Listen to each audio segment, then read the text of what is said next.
you the quantum mechanics? Yes, we are the Quantum Mechanics. We're the paranormal podcast for the believers, the doubters, and everyone in between.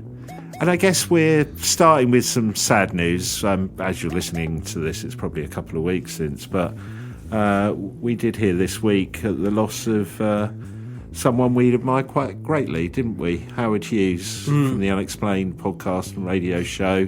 Yeah, very sad to have one of our own go, or maybe a kind of almost a grandfather figure in a way. Yeah, very much so. And I remember you reached out to him when we first started the podcast, and he took the time to respond and was quite complimentary, wasn't he? He did. Because I'd listened to him for a while, and I thought, it was when we were at the beginning, and I was very eager to collect other people's views. I invited him on the show to sort of ask him what he had learned after doing paranormal podcasting and radio shows for so long.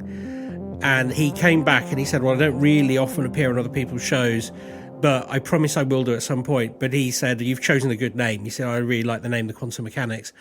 And he was just a very encouraging, gentle soul. I had the idea, though, that he was, or the impression, I should say, that he was quite a private person when he wasn't on the mic.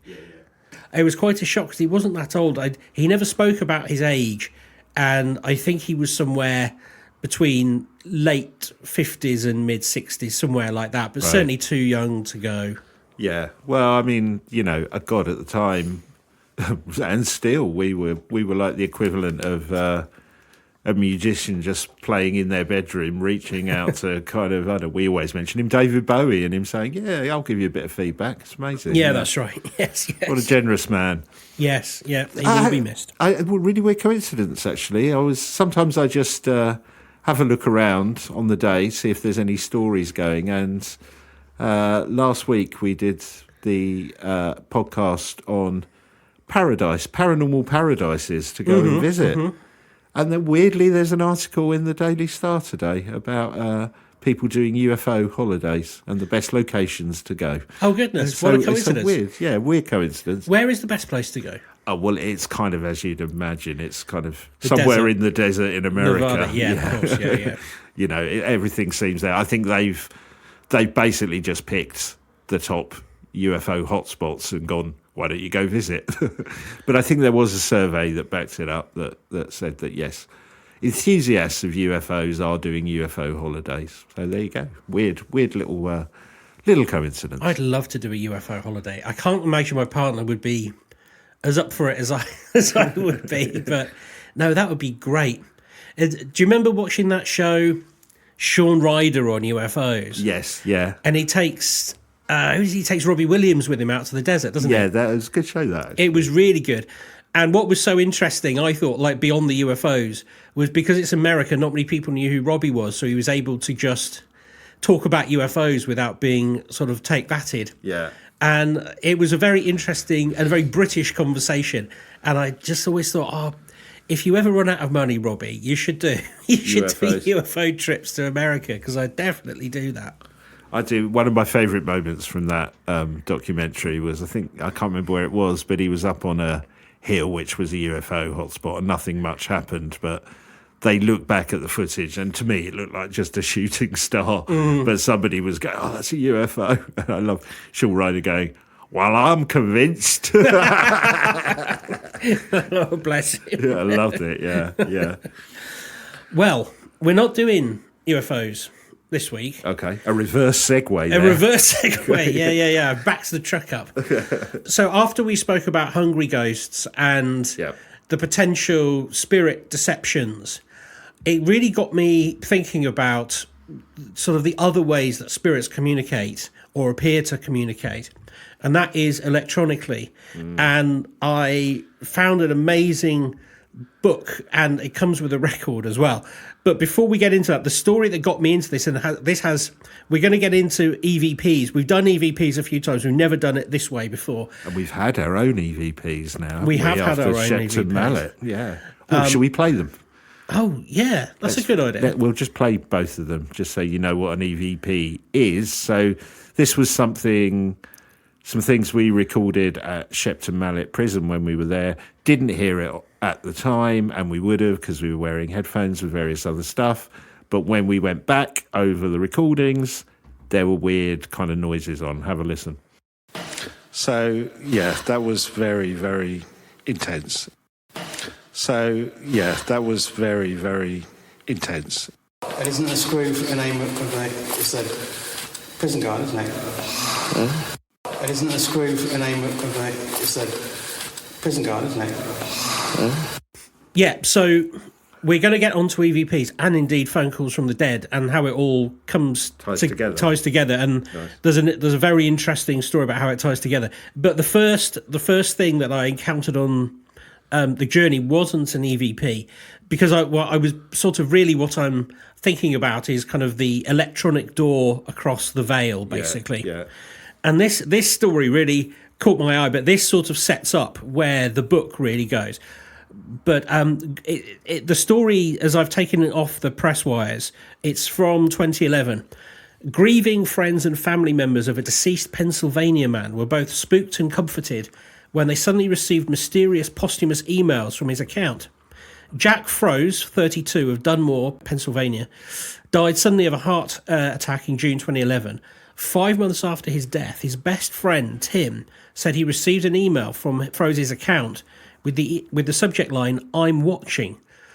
He says, "One night in November, I was sitting on my couch going through my emails on my phone, and it popped up, sender Jack Froese. I turned ghost white when I read it." Nice use of the word ghost. He probably froze. Yes, yes, he did. Literally. It was very quick and short and to the point, and only Jack and I could relate to the message. Inside the email, it said, "Did you hear me? I'm at your house. Clean your effing attic." Before Froese died, Hart said the two of them had been alone in Hart's attic, talking about what to do with the space. He said just he and I were up there, and that was it, just talking. Froese's cousin, Jimmy McGraw, also claimed he received a posthumous email from Froese in November, telling him, "I knew you were going to break your ankle. I tried to warn you, you've got to be careful." McGraw said he had indeed broken his ankle about a week before he got the email. "I'd like to say Jack sent it, just because I look at as he's gone, but he's still trying to connect with me. Anyway, trying to tell me to move along, to feel better, that sort of thing." Right. But the source of the emails is still a mystery. Froese's friends say no one had his password and they don't believe the account was hacked. Hart said he thought Froese's mother had been sending them, but when asked, she said, "Think about what you want or accept it as a gift, but I didn't do it." Right. That is very, very, very typical of these sort of electronic communications. And that is just one example. I know that on other podcasts like Uncanny, they've covered a woman who was getting WhatsApp messages which she believes were from her dead husband. And then there's a whole book about a guy called Forrest who was big in the comic community in America, and it actually turned into a film, a documentary film about the apparent interference with like typeset and book writing that his ghost is alleged to have done, trying to give communications. Right. But none of it is quite as powerful as actually hearing a voice, and that is where I got drawn back into the EVPs.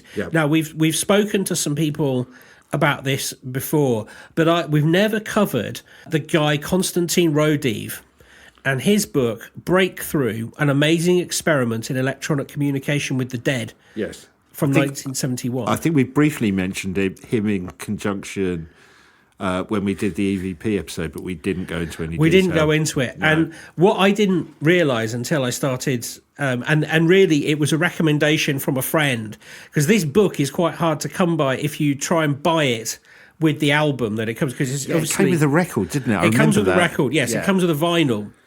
Recordings that he claims are EVP recordings. That's right, yes. And then there's a brilliant denouement to this story where Raudive sort of, he returns.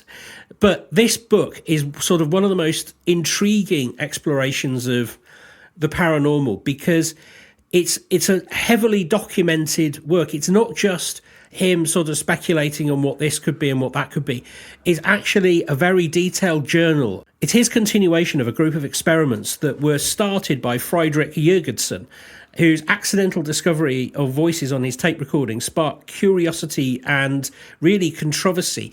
And it sort of reminded me of the Joe Meek stuff we were talking about as well. Lots of people had discovered them by accident. But Raudive, who was a Latvian-born psychologist, he encountered Jurgensen's work and became, I guess, glamoured by its implications.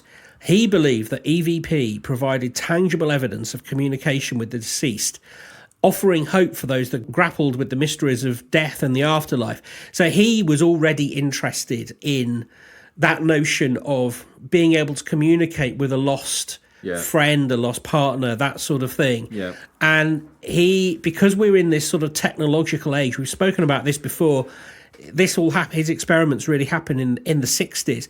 This notion that technology is boundless, it didn't seem so odd to him that an electronic device would be able to do this kind of communication. Right. He is initially skeptical, but his own recordings basically took away any doubt that he had. And then there's a moment in the book very early on where he hears a clear voice addressing him by name. Yeah. And this moment really marks the beginning of him getting intensively into the research. And he's got a number of different ways of doing it. So the way that we think about EVPs at the moment is you have a tape recorder. I mean, I think you see a lot of ghost hunters on the YouTube channels. They will use an old-fashioned tape recorder, like a dictaphone or something with a magnetic tape in them. Yeah. And we've spoken about that with a guest before. But because there was no alternative to tape recordings then, what he was looking at was things like, so microphone silence recordings, where he would run tape recorders in soundproof environments, ensuring no ambient noise could contaminate the results. Right. So that was one. Then he went on to radio frequency experiments. This is very much similar to what we see at the moment with people with the spirit boxes. So detuned radios. And he said that his Raudive's theory was that spirits could use existing electromagnetic fields to transmit messages. So it's always been confusing to me why a spirit would come through a radio. So it tunes the current ones, they sort of tune through all the radio stations, and then you get a sort of a discarnate voice coming through. His idea is that they can take sort of the energy that is coming through on that sound, on that frequency wave, and turn it into their own voice. And then the third device that he uses is called a diode device, which filters out radio signals. And it's it's something that he built himself. And he thinks that this gives him a much clearer picture. So it's basically, it filters out the noise. So it's kind of like the radio device, but it takes away all the extraneous signals and looks for the strong signal, which is quite an inventive thing to do in that time. Yeah. And I want to play you 3 clips that are off the record, which come in from these 3 different devices, because you can then hear what he is hearing in terms of the progression between them. So the first one is coming in through the microphone silence recording, and you will find this, it's quite messy. That isn't just because of there's like loads of noise around, because as I said, it's in a very silent room. This is because it comes off an old-fashioned reel-to-reel machine, and then it is transferred to vinyl, so it's still a bit crackly. But this is intriguing. This comes up early in his research. This is a woman who he knew in life, and she said there was no such thing as the afterlife, and he gets this recording from her, and she sort of says, actually, there is. Have a listen to this. The first voice is that of Margarete Petrowski, who had told the experimenter during her lifetime that she did not believe in an existence after death. After her passing, the experimenter asked her how she felt in the beyond, and a voice, identified as coming from Margarete, answered, "Bedenke, ich bin."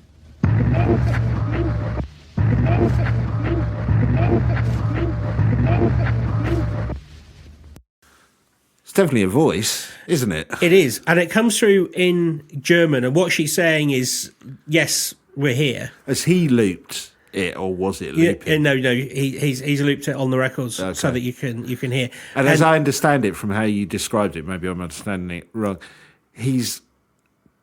there's no microphone picking it up. The microphone effectively is silenced, so he's just recording something. There is a microphone, but it's in a silent room where there's nothing else. There's nothing else it could pick up. There's nothing else that it could pick up. There is a an experimenter there. Yeah. But the two intriguing things to take away from that. One is the brilliant voice of the person who was narrating the record. Yeah. But the second thing is that the voices come through in different languages. So you can tell this one's coming through in German, and we'll come on to that in a minute because the voice is coming through in all sorts of different languages. Okay. But this is somebody, as I say, who he had known, and then it appears to confirm that she says there is an afterlife. But there is definitely we hear it as a voice, don't we? We can hear there's a voice there. We'll come on to whether that's true or not, but we can hear it as a voice. The second one is from a radio frequency experiment. And this one it's slightly, I would say slightly clearer. It's a bit more forceful, if you see what I mean. Okay. The experimenter addresses his former collaborator, the Swiss parapsychologist Professor Gebhard Frey. Beset by doubts, the experimenter begs Professor Frey to give his name, and a voice answers, Frey. Frey. Frey. Frey. So is this more akin to what we might regard as a spirit box? Yes, now? That's right. Yeah, it is. It is. So it's picking up that from a radio frequency, but I guess the important thing is it feels like it's saying the name that they've asked for. Yeah, so very importantly, this is coming from somebody that, again, he previously knew, a previous collaborator called Fry. And you can hear the straight, when it comes through, it says Fry. I think is a much more crisper, clearer voice. Well, and in terms of spirit communication, I'm thinking of Ouija boards and spirit boards. It's answering a question directly, isn't it? It's answering a question rather than directly. giving a random. Yeah. Okay. Interesting. That's right. And so that is basically a detuned radio. And then finally, for this segment, there is another voice I want you to hear, which comes in through the diode recording method, and this is much clearer. So this is basically him taking away all the radio static and just filtering out the voice that comes through. Have a listen and see who you think this might be. He thinks it's someone famous. Okay. Now a voice, which may be Winston Churchill's, says, "Mark you, make believe, my dear, yes." Mark you, make believe, my dear, yes. Make believe, my dear, yes. Make believe, my dear, yes. Make believe, my dear, yes. Okay, I get what they're saying, but I'm not sure. I mean, it reminds me of some of those audio illusions where somebody could be saying one thing, and so you put in your mind it's somebody saying Churchill, and that's what you hear. I felt a bit like that. Again, is that the one with the detuned radios? Is that the same principle? It's the same principle, yes. Yep. And what I found curious about that one is that there is definitely an accent coming through on that. I mean... Yeah, it feels like a British accent. I'm not sure I'd say I would have jumped to Churchill immediately, but I guess that's where they're going for that second bit, saying, oh, he's saying Churchill. Yeah, okay. Well, yeah, and then he says Winston Churchill, which this gives him this idea. So in those three clips, it's two people that he knew and then Winston Churchill. And this kind of gets Raudive excited. And he brings in collaborators, linguists, technicians, even members of the public. And then throughout the book, he records all these people that he comes into contact with. So even though he is he's an experimenter, he's also a writer. So he gets in contact with a poet. There's a guy called Albert Sputz, who's a close friend of the experimenter. He was killed in a bombing raid in 1944. And so these aren't, unfortunately, on the record, but he comes through, and he comes through in various different languages, both Latvian and German here. Yeah, and he says things like, Sputz thanks with all his heart, Albert Spuds T, here is Albert, and Albert Gustav, here stands Albert. Lots and lots of very sort of self-referential words coming through, and there's a lot of them. And then when the experimenter sort of challenges him and says, "What are you up to?" he says things so in French he comes through in the response to the question, "After death, what is there?" He says in French, "Albert is here, man, don't make haste." These, they're messages that they're not exactly direct responses entirely. There's one here, "I am waiting for Costi." And there's some sort of conversation about, well, we did know somebody called Costi, maybe he does as well. And then there's another one. Or he's waiting for a Costa. He Yeah. wants a coffee. Terrible coffee in the afterlife. Oh, and yes, and also in that one, he says he has no head, which may refer to the fact that, he might have lost his head in the bombing raid. But it's very disjointed sentences. And a little bit like in one of them, he meets Tolstoy, who died in 1910. And again, it comes through with all sorts of things. So in Latvian and Russian and Spanish, he says the most convincing one in terms of it being written down, as I said, it's not on the record, is Raudive, here is Tolstoy in Latvian.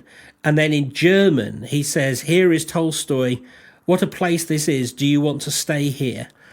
And so they have this conversation, quite often switching between languages. Tolstoy continues sort of having various ins and outs of this sort of, again, quite vague conversation, but he mixes Russian, Latvian and German up. And that is, that's quite a thing. And then later on in that conversation with Tolstoy, there's another spirit that enters the conversation, which shouts Tolstoy. He says it's like a shout out. And then in Swedish, Tolstoy appears to reply, "Such a girl at night." And then she replies, "Tolstoy." And then in Russian, she says, "Tolstoy, right." Sorry, in that one, does that mean there's two effectively spirit voices? Yeah, there's a through? conversation going on. And so he records much more of these conversations. But the reason that I thought that was interesting is because it appears that the spirits know what the profession of the spirit is that they're talking to. Right. But I find it quite curious that a female voice would be joining in the conversation. And then again, like Tolstoy, right. It's like, I don't know, it almost sounds like machine code, doesn't it? It's very strange. Almost, it's so disjointed and... yeah, it makes you think, is that the way they speak in the afterlife? Or is it something, if you go with it, is it something in the process of transferring it into the real world that it kind of gets a bit scrambled and lost? I don't know. I guess. I think that might be it. And then there is that theory, which is sort of briefly discussed in the book, that it takes so much energy that you can't just come through and sort of say, have you got a nice cup of tea? But I'm going to confound that a bit later with Raudive's own work. I will come back to that. Okay. But then, when we sort of talk about all these different voices, and we, this guy doesn't know what Tolstoy sounded like. It's obviously not. He brings in some characters. He brings in some people off the street to join in the experiments. So one of my favourite is there's a guy called Mr. Lidums, who's a former Latvian citizen who speaks English and German as well as Latvian. And he knew nothing of the world of the voices, he says, but it became immediately apparent that he possessed, and I love the way he goes, immediately apparent, that he possessed an acute sense of hearing that could even distinguish languages he did not know by the phonemes. He's basically saying he wanted somebody to come in who was even more of a linguist, who could work out what sort of, even if he didn't understand what the language was, work out that it was indeed a language. A language rather than gobbledygook, yeah. And he confirmed that this guy, Mr. Lidums, could verify up to 55% of the voices that he heard. And he found his parents, his dead parents, and some of his dead friends. He said that the voices made statements concerning Mr. Lidum's welfare and asked him to stay with the experimenter. So they're basically impeaching him to carry on with the work so that they can speak to him. And in total, with the work with Mr. Lidhams, 120 voices came through, and Mr. Lidhams could identify 55% of them. You get messages like, "Be here the day after tomorrow. My heart serves you. Have pity for my son." Now, he doesn't know exactly what that means, but he recognises the person that it comes from. Oh, it's someone he knows. It's someone he knows, Okay, yeah. that's interesting. And then he asks about his sister, and a voice comes through. "Your sister is far away. You wander. You do not sleep." And that is true. He had been having problems sleeping, worried about his dead sister. There's a lot of things which mean something to this guy. And this is the reason why he did it. He wanted impartial people to come in and listen to what was going on. And so the overall sort of message from this is that the more people you bring in, the more messages you get, and the more detailed the interactions become. Yeah. And that also fueled his sort of enthusiasm for it, because really he was thinking, well, look, I might just be hearing these things. Like Tolstoy, the likelihood of Tolstoy and Churchill coming through to me, it seems very low.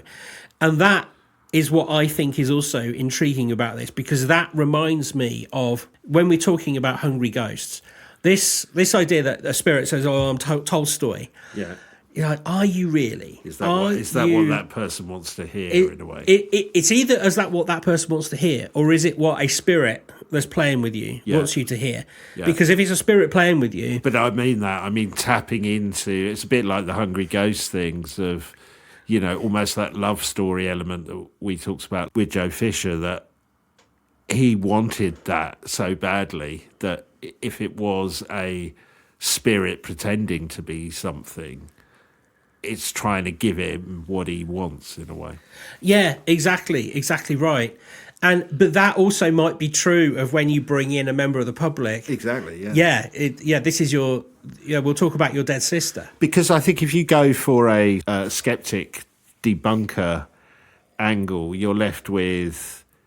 I don't know what you're left with. Coincidence. Wasn't paranormal, it was something coincidental. It was almost pareidolia, people hearing what they want to hear, but a bit like some of the names. The Churchill name, is that Churchill, or they just want to hear it as Churchill? Yeah.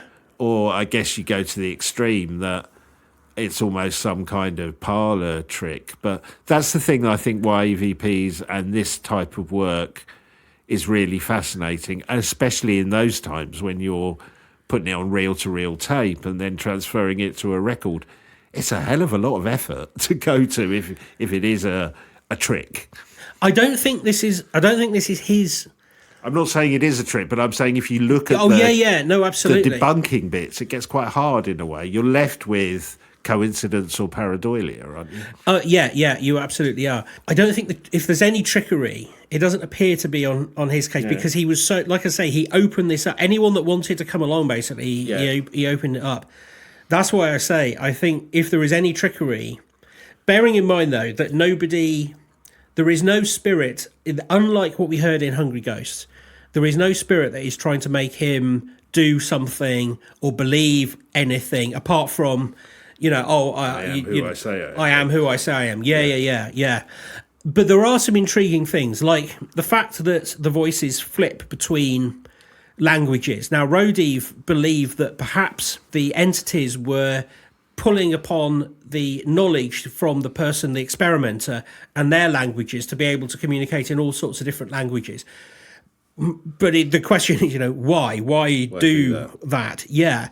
And there's a lot of times, not a lot of times, but there's a notable number of instances where a voice will sort of come in and go, "Ich bin here," like in German, "I am here," and then immediately switch to Latvian or immediately switch to English for no good reason. But the voice sounds the same. It's not two different voices, the same voice doing that accent. Yeah. And that fluidity is troubling both for Raudive and I guess us as listeners. The other thing that he finds troubling is the repeated idea that these things are in trouble. So things like "help me," "lost in the fog," "why is it dark," "I'm cold." Right. These things come through a lot. Which kind of plays into that almost accepted narrative of spirits who can't cross over or they've not stepped into the light. It feeds into all that. Well, that's exactly that what lore, he's thinking, doesn't it? That is, yeah, you've nailed it. That's exactly what he's thinking. And so he thinks that perhaps the spirits which are coming through stronger with actual messages perhaps have gone through to the other side. He calls it spiritual liminality. So these ones which are liminal spirits, which are, you know, in, I guess in a religious term, you'd call it purgatory. They haven't quite gone to the other side. Their messages are all about themselves being lost or needing help. That would suggest he believes you can communicate with both sets. Those who are in some Neverland and those who have gone through to the other side. It's not like all these voices have not stepped into the light, just some of them. That's right, yeah. He also says that there is a number of instances where there's a sequence of overlapping voices, which he obviously interprets as multiple entities trying to communicate simultaneously. And he says that there must be a complexity in how the spirit world is seeing the EVP device. I'm interpreting what he's saying, but basically what he's saying is they see an opportunity to communicate, but they don't understand it's sort of a one at a time thing. So sometimes they all try, but he's also very confused when there appear to be conversations between two or more spirits where they're taking it in turns to talk, and so he doesn't understand why that might happen. And that's something I never thought of before. That's an interesting conundrum.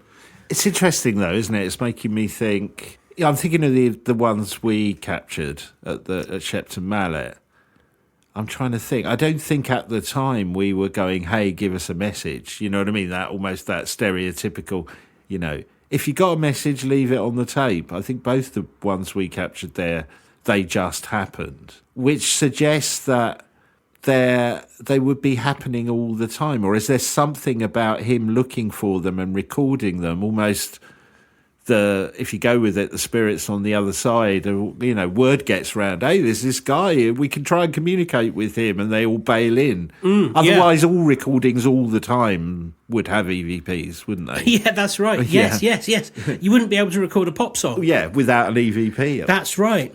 Yes, that actually is a very salient point, because he has come through when they are invited, but that notion of inviting means that they must be listening. Yeah, exactly, and go, oh, okay, almost like almost a bit vampiric law. You have to invite them over the threshold. Oh, that's interesting. I hadn't thought about the vampiric law. Yeah, this drills down to, and I think you're asking the same questions that Raudive was saying, which is like his 3 points are: does consciousness survive death?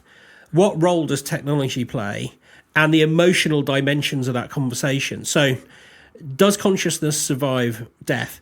He believes that what his work says, that absolutely the identity does persist beyond death. But then, of course, if that is true and those people really are who they say they are, then you have to reconsider perhaps the reincarnation thing, or if we're speaking to spirits who are waiting to reincarnate. Again, it's the Hungry Ghosts thing of like, when is the spirit there and when is it coming back to Earth? This is something that bothers him. The role of technology, like he said, it's how come the static and interference on a radio signal is picked up is pounced upon by a spirit. How did that happen? And of course, there is that philosophical question of, before we'd invented technology, were there a bunch of spirits who couldn't talk to anybody or could only speak via mediums, I presume? You know, that's one thing of it. And of course, the emotional dimension of it. So many messages saying, help me, a longing sort of that comes through, like, I wish I was there, I can't see you, things like that. They're kind of heartbreaking. And he says he found that very difficult to come to terms with. And he didn't know whether he was being manipulated. Now, obviously, we know from all the conversations that we've been having that there are probably 3 rational explanations for all of this. Pareidolia. Yeah. You know, we're hearing things that we're interpreting as a human voice. Yeah. radio interference, so stray signals from broadcast stations. We're very, very familiar with that with all the ghost hunters we've got. And this is why he was trying the diode, basically. Yeah. And also psychological bias. So experimenters interpreting ambiguous sounds in line with their expectations. Yeah. And again, that's why he was trying to bring in other people who didn't have any expectations, but they heard the voices too. But if you go with from the ones you've talked about and played today, the majority have been the radio ones, wouldn't it? The stray radios. So the closed mic, no ambient noise ones, I think, are more. That was the very impactful. first one we heard. Yeah, the first one. And the ones we captured, if that's what we captured. Yeah. Because it's, that's the bit with spirit boxes I find it's ripe for pareidolia, and it makes sense if you're making a YouTube piece that you use it, because you're going to get something out of it, even if it's just pareidolia. Well, I want you to hear this one, because I think this is a good example of something. So you'll be able to hear what they think it is, and it doesn't sound like it to me. The others, I could hear it. Right. This one I find very difficult. Have a listen to this. The voice of an entity whom the experimenter does not know, but who calls herself Agnes, a helper, probably remarks here on unfavorable recording conditions. Agnes, furchtbar slickt.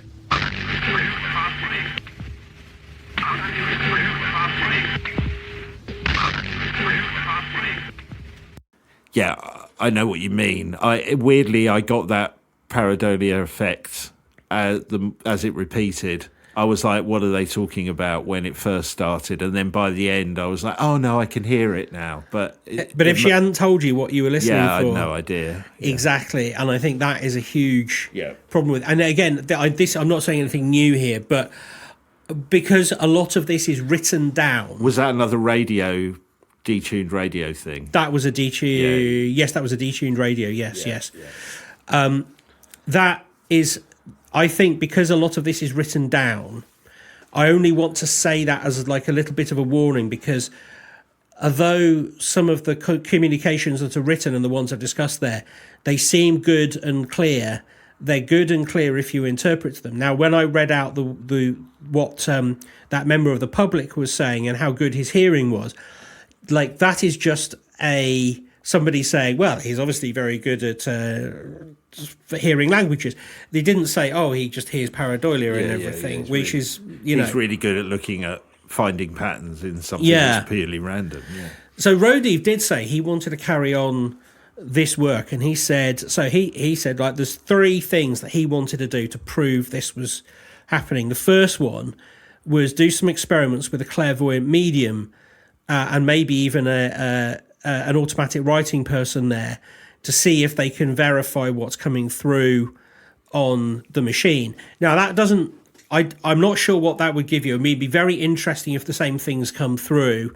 It wouldn't be none of this would enable you to filter out troublesome spirits, but it would be an interesting thing to do. I think his second suggestion is probably where I would go, which is experiments made by other reliable researchers and the scientific results obtained should be published. So basically he's saying, repeat the experiments with other people under their conditions and see what you get. Yeah. And so he's like, I think that's really, it speaks something to his character that he is not saying, oh, this work is absolutely... I'm not, it's me alone. Yeah, because you could get quite protective over it in a way, couldn't you? Yes. Did that happen? Did other people start experimenting in kind of more lab-like conditions? Well, yes, people. I mean, we do know that people have done and the work since, but not in the same, not using the same techniques that he has done. Right. As well, certainly not using like members of the public and stuff. No experiments that I know of, and they've got varying different results.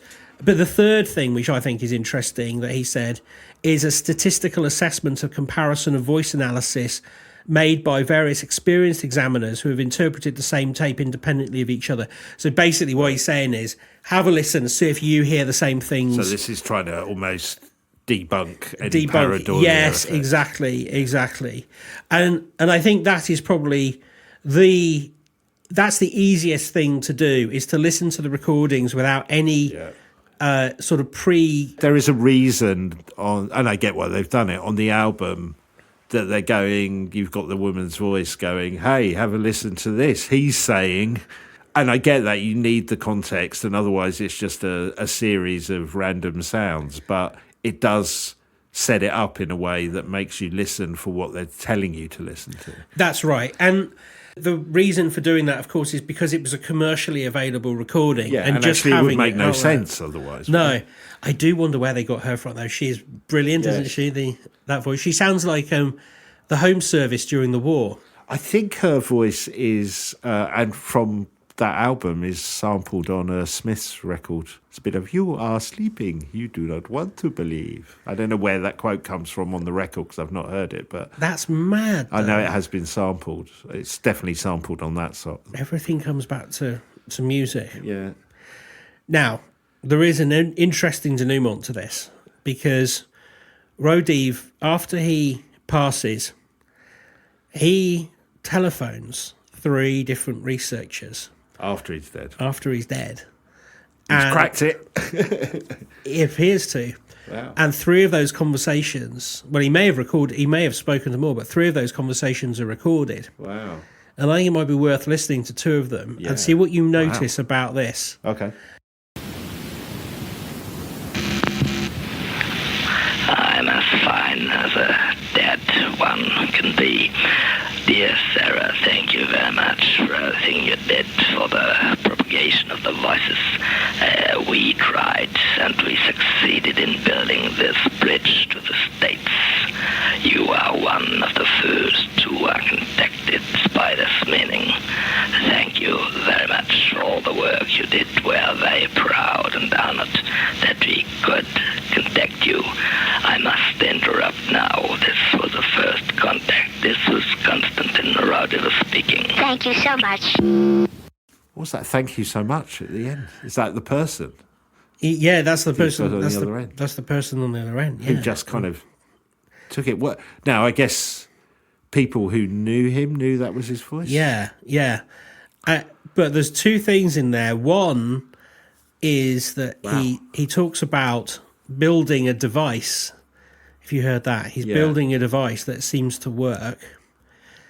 But it sounds so clear and so different, but it is monotone, it is robotic, it's metallic. Yeah. And that is something that we have got from people who have said, they've received telephone calls from the dead. Yeah. But it's also something that we hear from like MIB encounters and alien encounters. That it was reminding me of actually those voices where I think we did it on the interruption.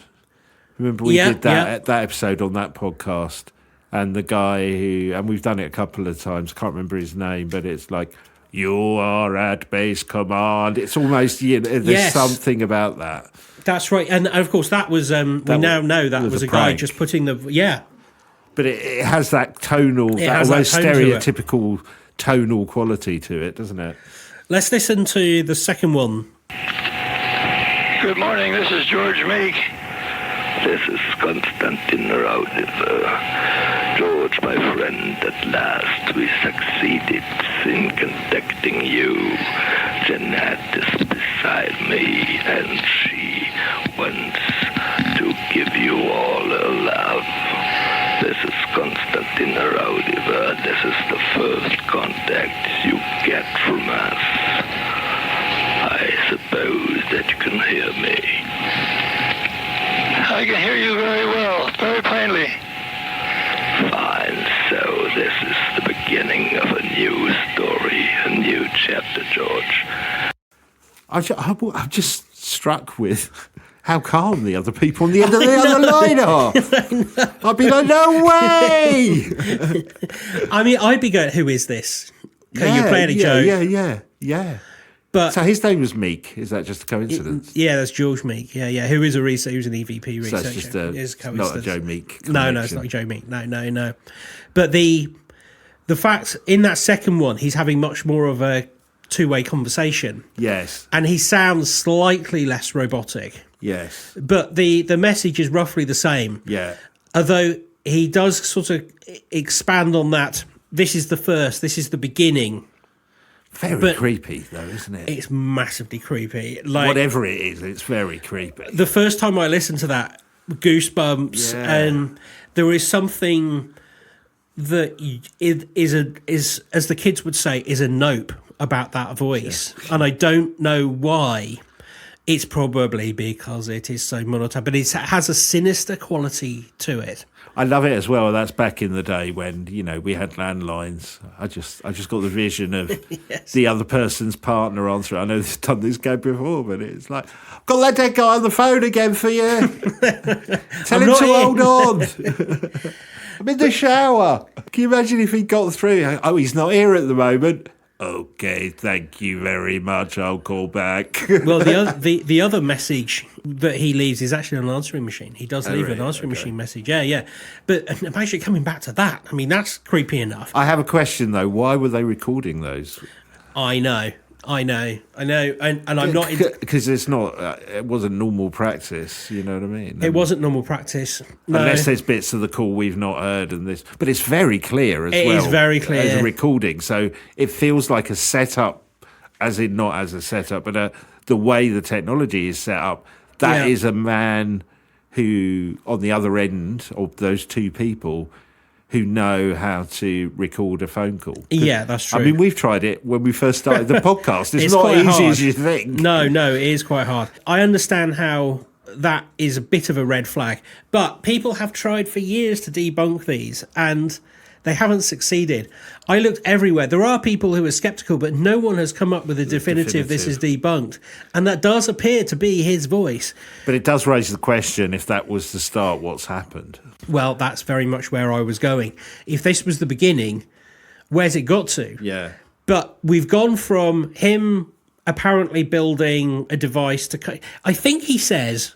to contact the States. I think that's what he's saying. Yeah, but is that because the guy was American? That's what I took it as. But right, yes, that's what I took it as well. But could be altered states, well, I guess. Well, yeah. I think it could be open to interpretation, because if you can tap into the telephone network, you can contact anybody around the world. But the idea that you build this and then what do you do? Surely you would try to change people's minds. You'd be phoning radio stations, you'd be phoning politicians. Unless the Afterlife Ethics Committee have just got hold of it and gone, no. Well, please stop that work. We're not supposed to be communicating with them. We're shutting you down. I think that is a huge possibility. I think it is, because we haven't got any... if anything, we've gone further backwards. Yeah. And those people who are getting messages on their email systems and WhatsApps, maybe that is just a fluke, and maybe it is just a glitch in the system. But I wonder if Rodin took Churchill and Tolstoy in with him to argue his case. Never has such technology ever been more useful. He's just that. No, the ethics committee said no. Well, after all of his work, if that was him coming through, then Raudive is kind of like, he's a trailblazer. But I just thought that book was so fascinating in terms of trying to actually do something with EVPs, trying to make it more than just a shout in the night, as quite often we see on ghost hunting channels. Yeah. And I've never heard a two-way conversation with a dead person like that before. If it's real, that's just incredible. It's extraordinary. Yeah. If it's fake, then who knows? But my overriding concern with all of this, I go back to it, is I've sort of called this episode, the working title is The Electronic Door Through the Veil. But is this an example of trickster? Is this an example of some people being messed with to either give them disinformation or make them believe something that isn't true? Yeah. Because, I mean, the next step, those phone calls are just like, we're already... You remember in... it isn't just Hungry Ghost. There's a long history of this emotional manipulation from some spirits. Yeah. And that in that second call, sorry, you are a very good friend, even though we don't know you. this already beginning to build up who he is and this relationship. It's very much like, I'm going to bring you on my side immediately. It's a worry, isn't it? Yeah. Surely the first thing that you would say is, you won't believe this, I'm dead, I'm speaking to you from the other world. The first thing I would ask as well is, what's it like over there? What can you see? What have you actually built? Yeah. Have you got soldering irons over there? Yeah. Where are all those bits of detail? That worries me. What's the sound like over there? Yes, how are you listening to me? The Smith song, I've just Googled it. The Smith song I was referring to is called Rubber Ring. Yeah. And nice it does sample. sample it, yeah. So maybe they were big fans of Raudive as well. Raudive, yeah. You can see why Joe Meek got into this and got so yes, obsessed. You can. I mean, whether it made him crazy or whether he was crazy beforehand, you could see why he got absolutely obsessed with it and was hanging around graveyards trying to record things. Yeah. No, very much so. And to be honest, I'd be sitting on the end of my phone waiting for someone to call me. Yeah. One of the things that I was reading, so that very famous book, Phone Calls from the Dead, a trope that comes through is this whirling, like wind noise. And sometimes that's all you hear. Right. And then sometimes that clears. And there's this description of how the voices break through the wind. And all this sort of, they call it, sometimes people call it like an electronic wind noise. And then they fade away again. And sometimes they feel very close and sometimes they feel very far away. That sounded like he was in the next room. Yes. And that is also, I don't know, that is a question of how did that happen? He's kind of referencing the technology, isn't he? Yes, he says we've built. Which again makes you scratch your head of, well, how comes these EVPs have moved with the technology? Right. And I know that's a point you've made on numerous occasions. It's like, okay, so you've moved from, reel-to-reel tapes to handheld recorders. Okay, that kind of makes sense. But now what we captured, whatever it was on a digital recorder with an SD card. How does that work? Yeah. The first thing that he says in the first conversation is, I'm as good as I can be for a person who's dead, or words to that effect. Yeah. So you've got the technology problem and what does that mean? As good as you can be for a person that's dead? Yeah. Like what? So what does that mean? You've got a headache? Yeah. I don't understand. Is it not fun over there? I thought it was supposed to be paradise. I thought it was supposed to be fun. Yeah. So, look, anyway, that is Raudive. Wow.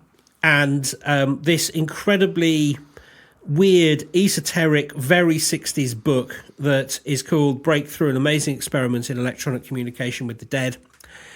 It is worth a read. I will warn you, if you want the physical book, it's incredibly expensive because it's not in print. And also, boy, that is a heavyweight book to get through. It's basically, it's like a lab journal, really, right, in many ways. I bet the record's worth a few bob, first pressing. Yeah, I would imagine so. Yes. Yeah. I had a look I couldn't find any of it for sale anywhere. So it's kind of one of those, us vinyl collectors, you could see going around somebody's house and them just pulling it out and you're all going, oh my God, is it a first pressing? I would like to, I've listened to the whole thing through a few times and... Which is available on YouTube, isn't it? Yeah, I found it on YouTube. And I think one of the things about it is that it drills into your soul. So I was listening to it about 1 o'clock in the morning one night with a fire going. Ooh. And I was like, oh, this is actually a little bit much. Yeah. Because I think it's because it's all the horror film tropes in one. Yeah. And to think that if those really are spirits of the dead, then I'm listening to something extraordinary. But because your brain doesn't go that way and you think, there must be something else here, it's not so frightening. But at 1 a.m, your brain stops thinking that way.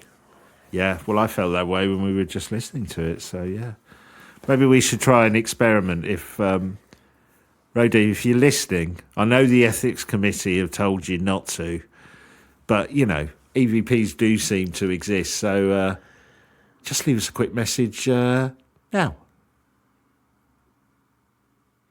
If anything does come through, I will literally move to Canada. Yeah, obviously we won't know until we edit. So who knows? We'll be talking about it next week. I will be talking about it all week. Yeah. Wow, that's amazing. I think it's good. I think we have covered EVPs before. We've touched on Raudive, a bit more on Joe Meek. We've had guests on talking about EVPs. They are fascinating. I don't know what I make of them. I was really sceptical, I think, of them until we went to Shepton Mallet. And who knows, maybe we didn't capture an EVP. I'm not saying definitively we did, but those two bits that we played you at the top of the show, something about them just made me go, ugh. It's a long way from yeah. to hello. Yes, no, it is. Totally. It's so weird, isn't it? And the other bit of it that sticks with me is, like, why are they not there all the time? Right, exactly. Yeah. Yeah. Why is it only people who are looking for them asking for them find them? Now, I'm sure you can put a good argument. It's tricksters, I tell you. Yeah, tricksters. But yeah, that there is something weird about that. Brilliant. All right. Well, we'll go and listen to that tape, and if there is anything on there, I might not speak to you next week because I'll have scared myself. Yeah. Otherwise, I will see you next week. Yeah, definitely. Next week, it's probably one of the strongest paranormal shows we've ever done. Jeff Capes. Yeah, you're not far off. Oh, well. We'll get to that next week. Excellent. Well, in the meantime, TQM Pod, no, it's not. It's patreon.com/TQM Pod to join our Patreon community where you get free episodes every week. You get ad-free episodes as well. That's two different things. You get the community and you get us, and you get special things that we only give to our patrons. Join us if you would. Yes, that'd be great. We will. We'll see you next time. See you next time. Take care. Bye-bye. Bye.